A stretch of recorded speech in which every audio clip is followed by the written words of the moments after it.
So breaking news to all of my friends who voted for Donald Trump on immigration policies, especially those who were, Latino. You got what you asked for. SAFO will come and hit you really hard in the fucking chest. And it fucking sucks for you, but this is what you voted for.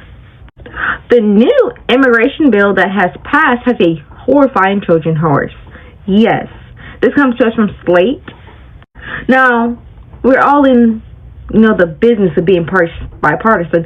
So, this already passed the House of Representatives with bipartisan approval, and it's already advanced to debate on the Senate floor with 84-9 vote. So, don't say that we're not working together for what you voted for. So, here's one thing they point out. The Laken Riley Act would not only target undocumented immigrants convicted of crimes such as theft, as its sponsors assert, it would also apply to those who were never charged or convicted of a crime. An individual who was mistakenly arrested because of a police officer's own error would therefore be ensnared by the law. That person could be deported for simply being pointed out in a lineup incorrectly. That's all it takes. The second in its scope, you thought it would only target undocumented immigrants who were not supposed to be here legally, right? Applies to those who live and work in this country legally. It would also apply to dreamers who are authorized to reside here, at least for now. It would apply to refugees who are entering the country without permission but have asylums. And it would even apply to legal immigrants who leave and re-enter the country while waiting for their green card. Finally, the act applies to minors who are arrested and charged with a crime. So, for example, they give an 11-year-old asylum seeker whose parents brought him into the country without an authorization would be forced into mandatory detention if he was arrested for swiping a candy bar. You know damn well they don't even lock up white kids for swiping candy bars. Shit, they might put you in the back of the car for black kids for swiping the candy bar. They're going to deport your ass if you are an immigrant child for swiping a candy bar. Damn. And third, which is extremely alarming, because I don't know if you know this, but judges, when you go to your sentencing, they have what we call prosecutorial discretion. That means that they have the ability to choose what they think that your sentence should be. The same applies to prosecutors. So what could happen is, essentially, pause and read this.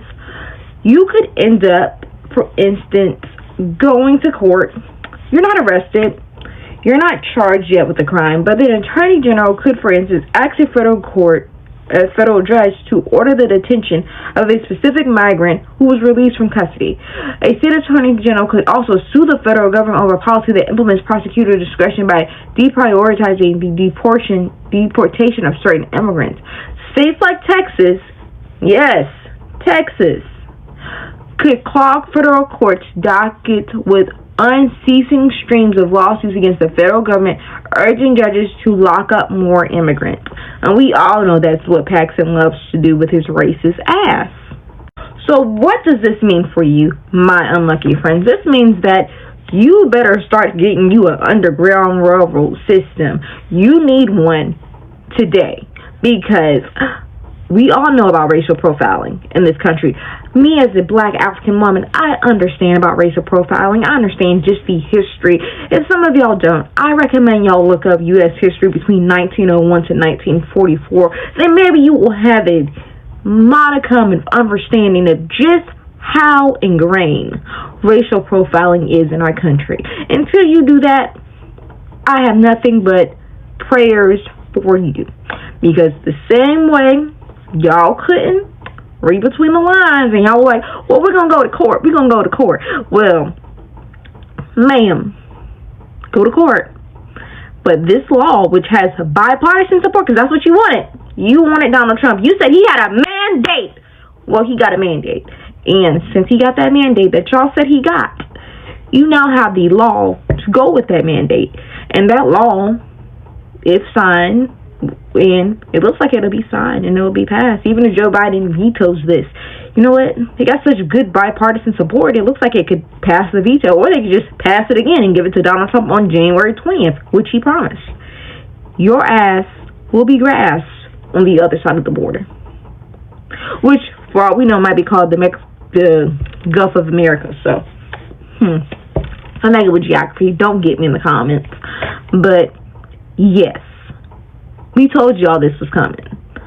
And for all my white American friends who did not want to vote alongside the 92% of us, the 80% of us, y'all thought that y'all cabbage cost 92 cents today. That cabbage about to cost $4 tomorrow. But be prepared, because I know y'all love y'all avocados. Because Mexico already said, you bring these immigrants back over here, we going to start bringing Americans back over here. So y'all might have some labor. Y'all might have some labor, but don't be getting funny. Because black Americans, we built this country. We ain't going to be doing no more DEI for y'all. Y'all said we doing too much DEI.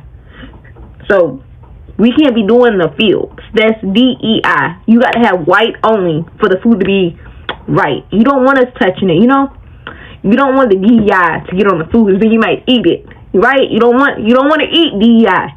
So we can't do this. But y'all tell me what y'all think about this in the comments. I'll see you on the next one. Bye.